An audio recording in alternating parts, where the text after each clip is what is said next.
Creepers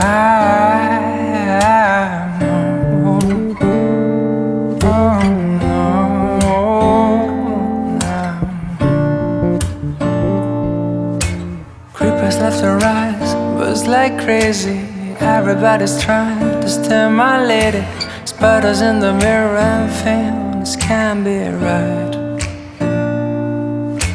Back to the scene of a Friday night, to a blessed collision still frozen tight. Spear drinkers, Cupid and the sound of her first chime.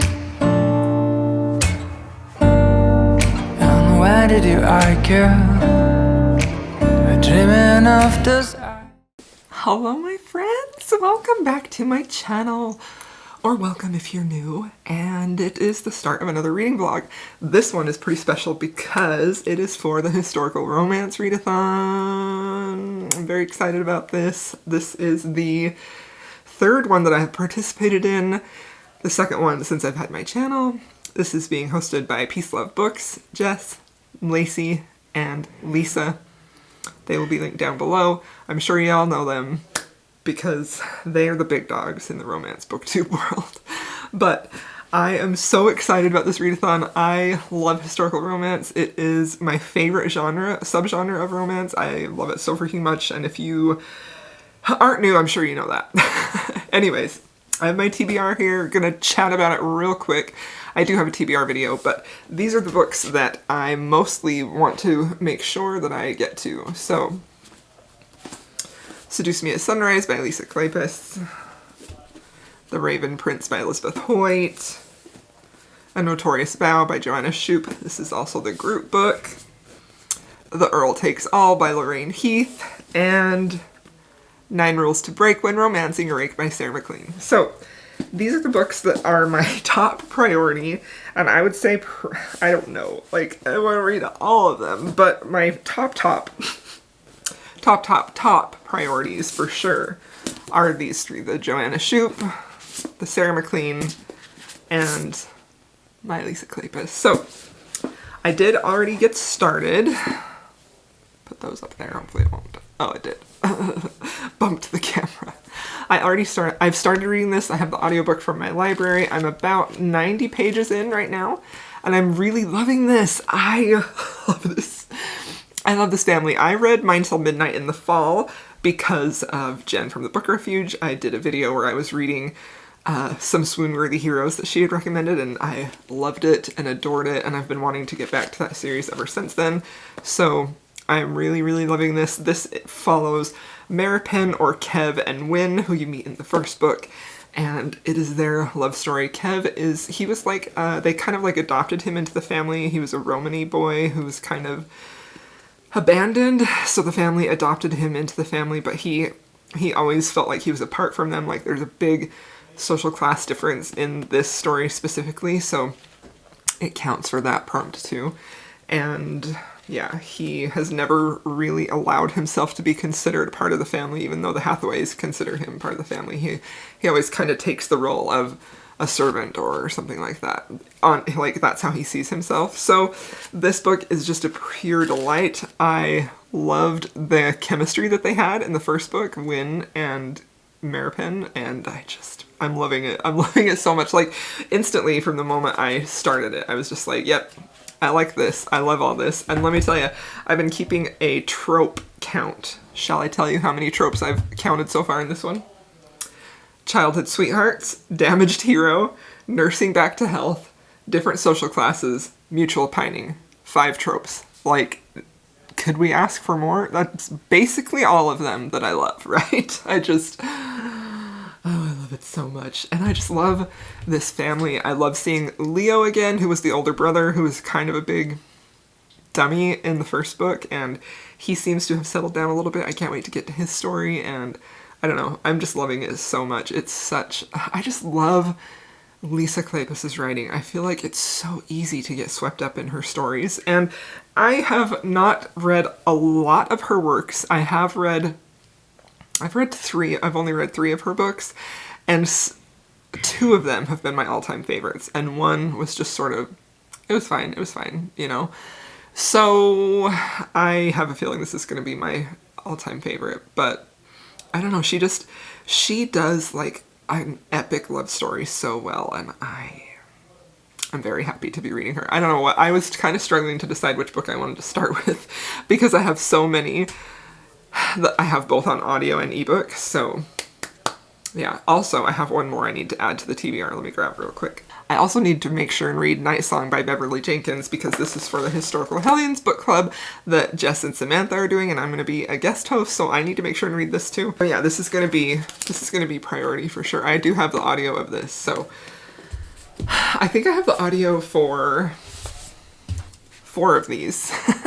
So that's helpful because I love listening to historicals on audio. I feel like it's just such a fun, immersive experience. So that is what is happening now. I'm not sure how many days this vlog is going to cover. I'm going to do what I usually do, in that if this vlog gets to be about 40-ish minutes, I'll stop and then have a part 2 vlog. So I'm not sure when you're going to be seeing this, but I'm happy to be back vlogging. I'm happy that it's the Historical Romance Readathon. I'm just so happy. This is so great. This is what my heart needed. I could not be happier here. Oh, yuck. One of my hairs fell in my tea. Also, let me show you my adorable teacup mug that I had to use specifically for this because historical romance. See? I think there is at least one Lisa Kleypas. Oh yeah, there's quite a few. There's Chasing Cassandra, and is that Hello Stranger? I can't read it. Suddenly You, again the magic. There's a lot of Lisa Kleypas on here, so that's fun. And there's Mine Till Midnight. So this is a fun Lisa Kleypas cup to be using for my tea for this, and yeah. Today is Friday. That's when the Historical Romance Readathon starts. I am working and just going about my life, so I will be back to check in from time to time, and I hope that if y'all are reading some historical romances, that you're enjoying them. So let me know what you read, if you participated, and if you loved it or not. I'll see y'all in my next clip.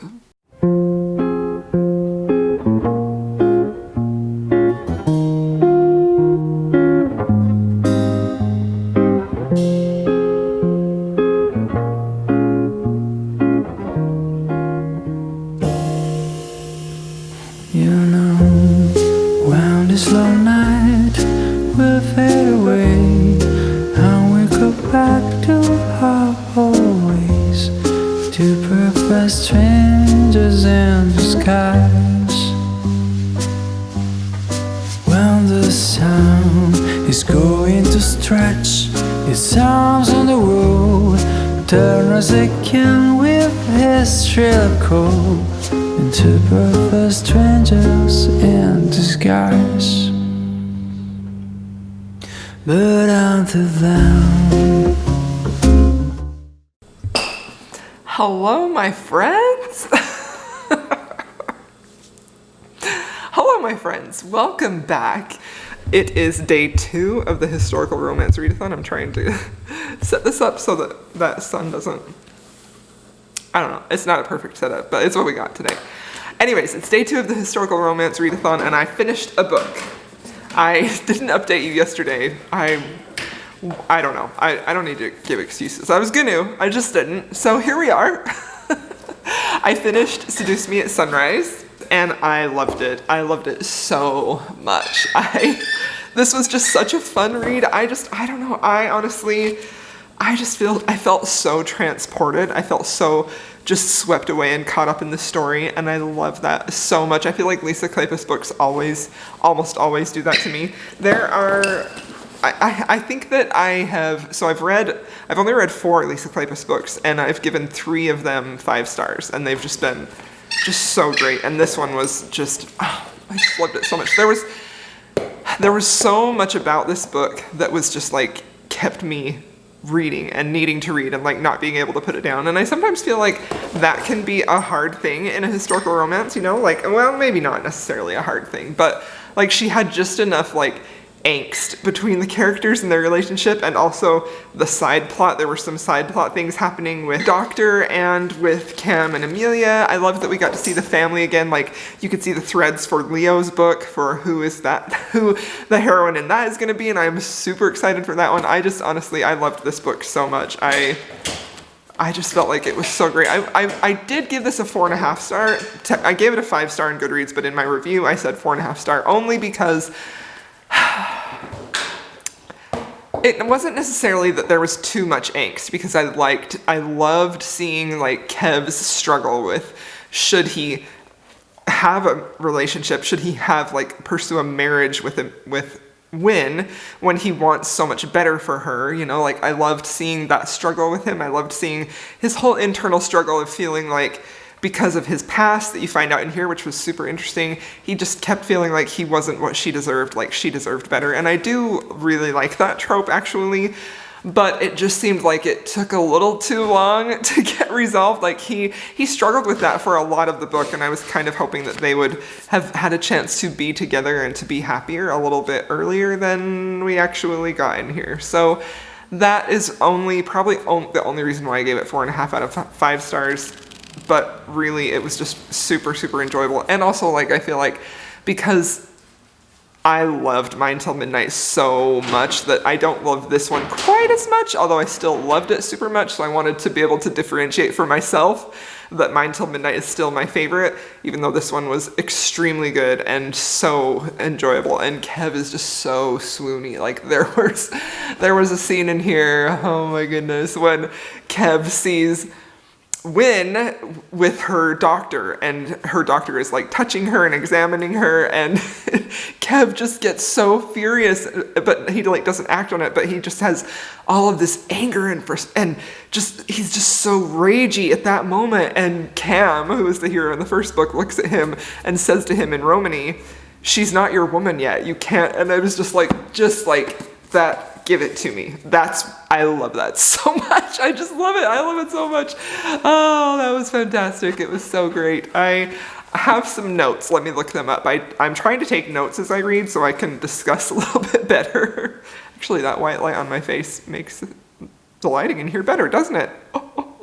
Okay, so there were a few other things that I really, really loved about this. First of all, the ferret. I love little animal side characters. The ferret in here saving the day, solving the mystery. That was super fun. If you've read the book, you know what I'm talking about, and if you haven't, then you don't know, and it's not a spoiler, but it was so super fun. I loved it a whole ton. And then I also loved when Win and Kev were together for the first time. Win said that being with Kevin, just her and him in a relationship, took her back to that feeling of childhood and Christmas morning. That feeling of being with Kev felt that same type of excitement and happiness and contentment that you felt when you were a kid and you were anticipating Christmas morning. And I felt like that is the perfect way to describe what it feels like to be with the person that you love. Like, I just loved that so much. I mean, I feel like anticipating Christmas morning is like one of those things in childhood that is just so, everyone knows it. So if you celebrate Christmas, it's so strong, it's so magical, it's so wonderful, it's so exciting. And you grow up as an adult and it doesn't feel like that anymore. But then when you fall in love and you get to be with your person, you feel that same type of wonder and excitement. And I just loved the way she described that. I thought it was so beautiful, and I felt like it was so true. I just loved it so freaking much. I also really loved and didn't love, there were a lot of discussions in this book about the risks of pregnancy and how women's choices comes into play in that.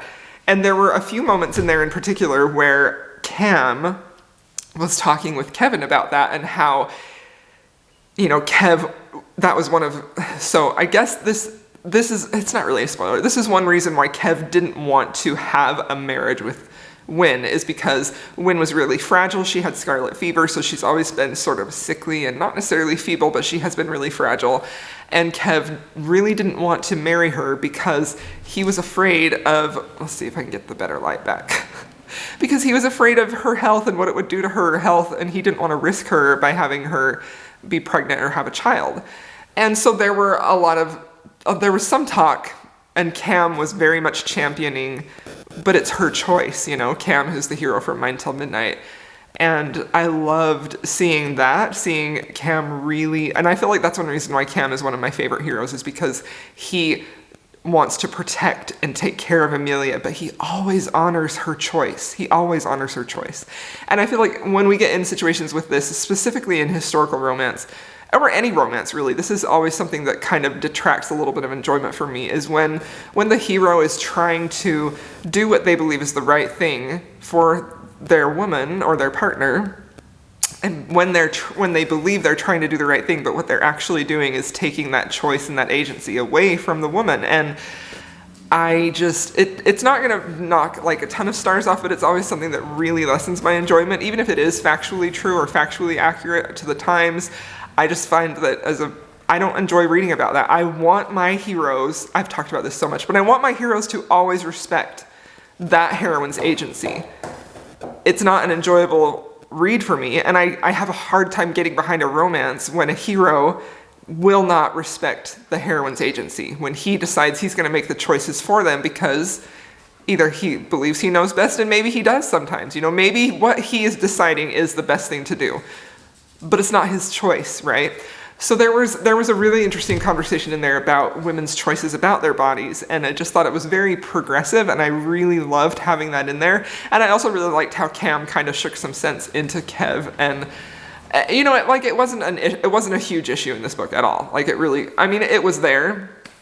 I know I'm gonna get some hate every time I talk about this. I get a little bit of kickback, but that's just how I feel. I want my heroines to have agency. That is what puts a book, a romance specifically, top of my list. When the hero honors the heroine's agency, it's just like a euphoric state of reading for me. I just love it so very much, And I feel like it hits especially hard in historicals because it's so typical of that time that the woman's agency wasn't even considered. It wasn't even something that they felt like they should consider, So it's hard. That's an interesting conversation to have too, because then it's like, well, how do we judge this then when they didn't realize that they were supposed to be, honoring like we do today. Anyway, I don't know if that makes sense, but so I really loved that Cam was such a proponent of, it's her choice, Kev. If she wants to have a baby, if she wants to be pregnant, if she wants to try and get pregnant, that's her choice. It's her body.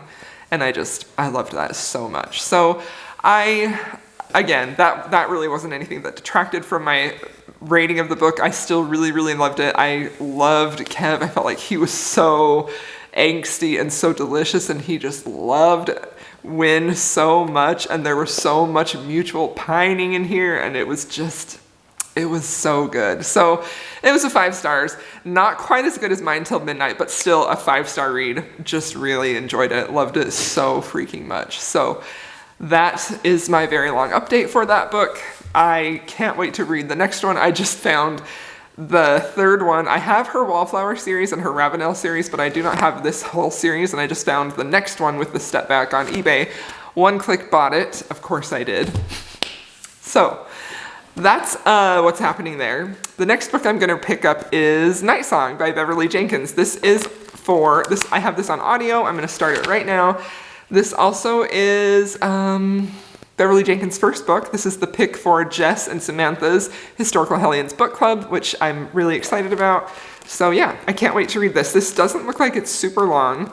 I am excited about this. I just saw Jess just started this on Instagram, and I believe she had a trigger warning for, I know there was a trigger warning for lynching, and I'm not entirely sure what the other trigger warnings are. So I'm very excited to start this. I've only read 2 of Beverly Jenkins' books, but I have loved both of them. So this is gonna happen right now.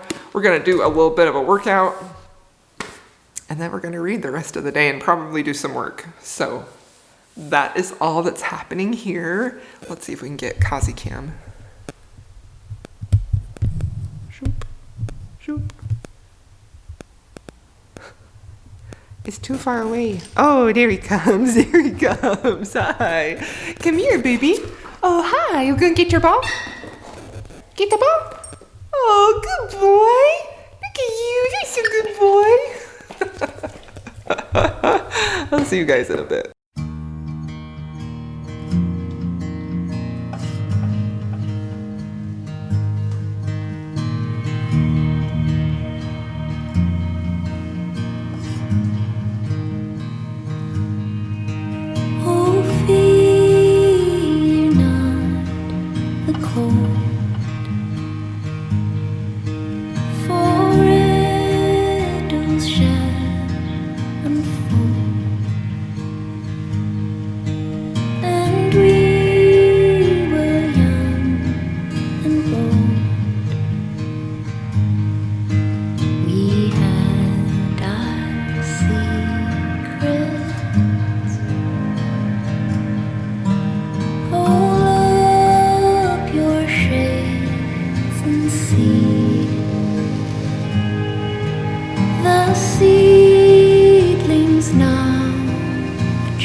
dead.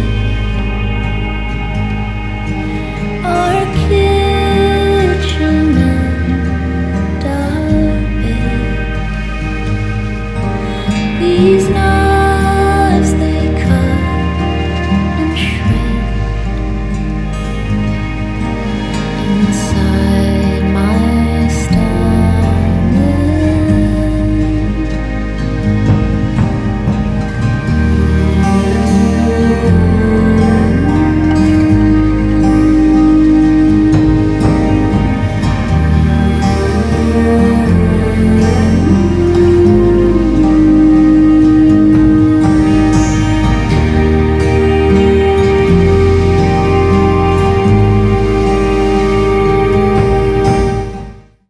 Hello, my friends. Good morning. Today is day 3 of the historical romance readathon. So far, I'm only updating you guys once a day. Mostly just because, hi, Kazi, you want to come say hi? Come here. Come here. Come here. Oh, hi from Kazi. Say hi. He is sleepy today.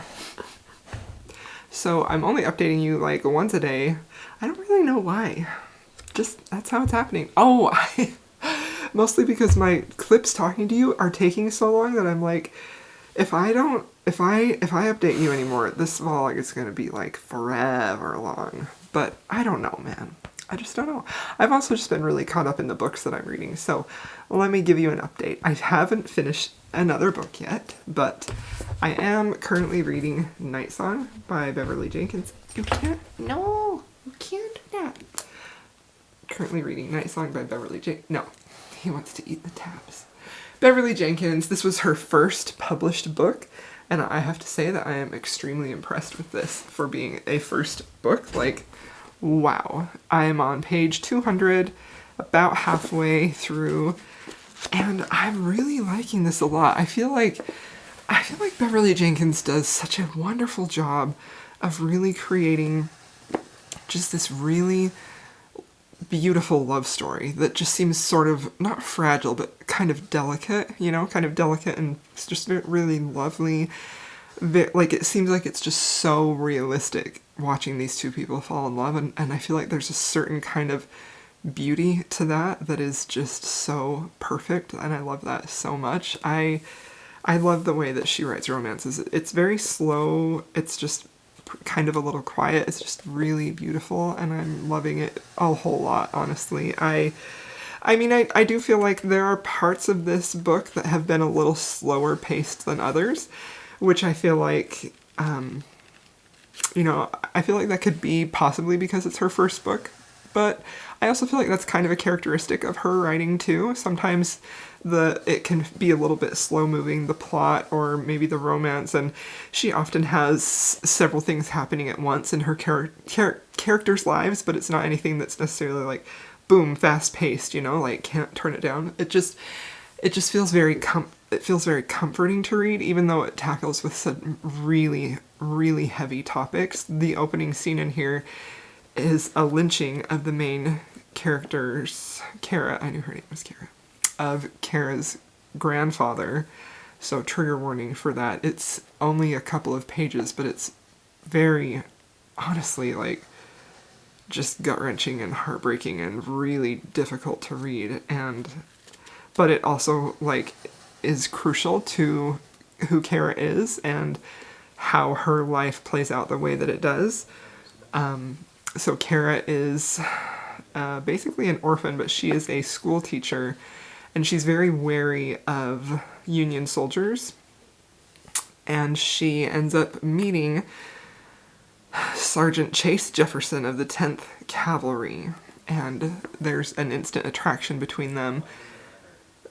Kara is very much an innocent, you know, she has never been with a man before, and she has a lot of feelings for Chase that she doesn't really know how to deal with, and I think that that's another thing that I really love about Beverly's books in particular, is the heroines are always so strong and so capable, and I mean strong in the way that they handle whatever life throws at them. They handle it in such a way that really kind of makes you sit back and marvel at how they're able to accomplish their life. And, you know, like when hard times come through, they're just like, I'll get through it. And they do get through it, you know. It's just so really empowering and just such a, I just love that about her books. I feel like every single female heroine I've read of Beverly Jenkins has that attribute, and I love it so much. And I also feel like you know, Kara is a little hesitant to really let herself feel things for Chase, and Chase is definitely persistent in going after her, but also not in a overly aggressive way. Like, that's something else that I love about her heroes too, is Beverly Jenkins writes heroes who really honor the heroine's choices and respect that. But there's also that very old-fashioned chivalry at play here for how a man treats a woman, and I just find that really enjoyable too. So I don't know, I'm really, really interested in this. Part of the reason that Kara is, you know, not really wanting to fall for Chase is that he is a Union soldier, and they had a hand in what happened to her grandfather, which, you know, she makes a point of saying that even Union soldiers can be bad, but also because she knows that he's not going to stick around, that he's going to leave the town where she's teaching school. So it's honestly, like, it's just really enjoyable. I'm really liking it a lot. I feel like they're I don't know, there's very little about Beverly Jenkins books in general that make me want to rate them below 5 stars. I feel like they're just such powerful books, and they're just so romantic and beautiful. I just really enjoy it. I'm loving this a lot. So that's the update on this. I am tabbing it a little bit. I'm also listening to it on audio, so then I'm going back and trying to find the parts that I want to remember to tab for the live discussion of this, which I'm really looking forward to. That will be Friday, so probably when you see this, I don't know when I'm gonna post this. It's Friday, January 23rd, on Jess's channel, Peace Love Books. So that is one that I'm really enjoying. And then I'm also reading this one on my Kindle and on paperback. The Kindle book was really cheap, so I picked it up too. I'm only on chapter 2, but again, like, Elizabeth Hoyt is one of my favorite historical romance authors, and one of the reasons that is because she is able to get you so invested in the story so quickly, and she always has really unique and interesting situations that her heroes and heroines are in, and this one has the heroine, who is a widow. Her name is Anna Wren. She is a widow, and she is living with her mother-in-law in the home that her husband had left. Now, her husband had some financial difficulties, and he was just barely getting by, so they're not left in a very favorable financial situation. So at this point, Anna decides that she's going to go and try and find work. And she ends up running into a man when she's out looking for work who says that the Earl of Swardingham is looking for a secretary. And Anna says, I can do that job. And at this time, you know, women's secretaries really weren't a thing. So the guy kind of says, okay, sure, I'll hire you, because Anna really kind of forces his hand and is very determined to get that job, which is really pretty delightful. So she ends up the secretary, and when she shows up to work, the Earl has gone away on business. So they actually haven't met yet, but again, I'm only 30 pages into it, but just really, honestly, super, super interested in this, and just can't wait to read more. I'm loving it a whole lot. So those are the 2 books that I am currently reading, enjoying both of them immensely. This has been a wonderful historical romance readathon so far, and I kind of knew that it would, because I picked books that I was really excited about reading, and I feel like that's one thing that I would say for readathon advice is make sure that you're picking books that you're excited about reading, even if they don't fit the prompts or something like that. Because I feel like when I've done readathons in the past and I've really tried to hit all the prompts or get all of the prompts, sometimes I pick books that I'm not excited about because it fits that prompt, and then I don't have a great reading experience. So, goal of 2021 is to avoid reading slumps and only read what I'm really loving. So that means pick books that I'm pretty sure I'm going to love, and if I'm not loving them, DNF that book, right? I've DNF'd 1 book so far this year, and I have no regrets. I definitely feel like, unless it's for like a book club or something that I've committed to reading, I am absolutely okay with DNFing books, because DNF stands for do not finish, in case you didn't know, did not finish. But yeah, that is one of my biggest tips for being happy with your reading. So now, I'm going to pick this book up also today, so I'll have 3 going. This is That Scandalous Evening by Christina Dodd. This is for the seasonally booked up book club that Dana and Kelly host. They're doing a Winter of the Wallflowers series, so I missed last week's discussion, and I really want to get in on this one. So I am very excited to read this. All I know is that the innocent English miss is a sculptor, and she ended up sculpting a man who is just like very, very beautiful, I'm assuming. It says creating a sculpture of the man she worshipped. When the likeness was exposed, along with Miss Jane Higginbottom's secret tendre for Lord Blackburn, the Tun's gleeful contempt sent the lady back to the country in disgrace. So I think this sounds amazing. I have never read a Christina Dodd, so I'm excited to try this out, and honestly, the concept sounds incredible. I love any story where they have an artist main character. If you did not know, I am also an artist. I am a sculptor and a painter, so that shall be interesting. So those are the books that I am going to be reading. I may honestly only update you again once a day, just because I want to be able to make sure I have enough to say when I come to chat with you, and since this clip is 10 minutes long so far, I guess I have. Also wanted to show you a beautiful book I got in the mail yesterday. I have not been buying a lot of step backs recently, but I saw this one and I needed to have it because it is stunning. I love it, like the way that they look like they're glowing. And here we have the artist in me coming out. That's one reason why I just feel in particular drawn to these painted step backs. I just feel like they're so lovely. It's just gorgeous. This is Petals in the Storm by Mary Jo Putney, which I have not read, but honestly I don't think this has ever been read. Look at the spine. Look at this. See. Can you see that guy? No cracks in the spine.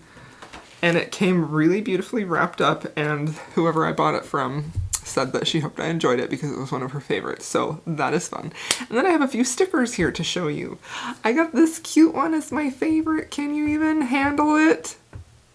My kids loved Arthur so much, and it has such a big soft spot in my heart. This one says, Book Babe.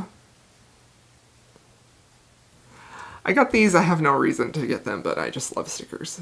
Bookstagram made me do it. I wish they had one that said Booktube made me do it, am I right? This one is adorable. DNF. If you do not like it, just stop reading it. I was just saying that, right? And then this bookmark. It says Page Turner. Very cute. So I'm excited about those. I have another reading journal that I'm going to start other than this one is just sort of my bullet journal list that I'm making, but I also want to have one where I can just write down my thoughts about each book. So I don't have the journal yet, but I'm going to get one. So that's what's happening here. I'm having a great readathon. I hope you are also as well. And yeah, it's Sunday.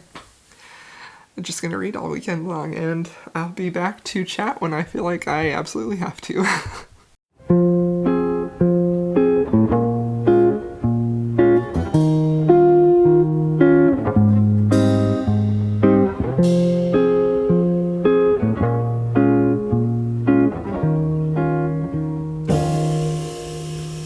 You know, wound this slow night will fade away, and we go back to. Well, I just finished Night Song, literally just barely finished it, and I really enjoyed it. I decided to give it 4 stars, I think. Right after I came in here and I was gushing about Chase, what the heck? And I was gushing about Chase and what a great hero he was. Like, there was this plot device that happened that I was like, are you kidding me? And then something else happened because of, like, the plot device, and I was kind of starting to get really mad because it's, like, my least favorite, not necessarily my least favorite trope that happens, but it's definitely one that I am like, and at that point I was only halfway in, and so I knew there was going to be a whole bunch of stuff come the rest of the way, like plot stuff, and it did definitely seem like the plot slowed down a lot, and it was kind of all over the place a little bit with just some plot stuff, and I don't think that it needed to necessarily, but I'm excited to have this live discussion with Jess and Samantha because I feel like there's a lot of stuff to discuss in this book, and I think it's going to be really great. So I'm going to wait and save all my spoilery thoughts for that discussion, but overall, I really honestly am very impressed with it. I'm super impressed that this was her first book. I mean, and I was captivated by the story, like it was an audiobook, and I just wanted to keep listening to it, so it was really good, and I definitely feel like there is so much appeal in Beverly's romances. I feel like they're just so classic and a little old-fashioned and just really lovely, and I enjoyed it a lot. So overall, I give it a 4-star. I definitely liked it, and I'm seriously impressed that that was her first historical romance. Like, wow. So, yeah. I think that's where I'm going to end this vlog, maybe. I think I'll end this vlog here, and then I will do a part 2. So this will be the first 3 days of the historical romance readathon, and yeah. So I did end up picking up this. This is for Seasonally Booked Up. This is the book of the week for their Winter of the Wallflower. This is That Scandalous Evening. I've only read 2 chapters, but I'm already pretty interested in this. It's, I guess she is, I think, a spinster, and she had a big scandal where she did like a, I'm guessing it was like a nude sculpture of the Earl. I think he's the Earl? Lord, his Lord Blackburn, and there was a big scandal about it. She was kind of like ruined because he was naked, I'm assuming. And she is living with her sister's husband, so her brother-in-law, but her sister has passed away, so she's been taking care of her sister's daughter, like raising her, kind of being like a governess to her. But now her brother-in-law is remarrying and says that she has to get out of his house, so that is pretty interesting, honestly. I'm pretty interested in it. Gonna get today's chapters read, so I have to read through chapter 6 tonight, so there's 4 chapters to read. So yeah, I will update you more on that when I have read more, but I'm interested in the writing style. Like, it's definitely intriguing, honestly. Like, I've never read a Christina Dodd. She's a new historical romance writer for me, and I think the cover's pretty interesting. I've seen the old school cover, and I kind of like my more modern one better. My bookmark fell out. Anyway, that is where I'm going to leave you for this vlog. I hope you enjoyed watching this, and let me know how your historical romance readathon is going. I would love to know. Thank you so much for watching. I'll see you in my next video.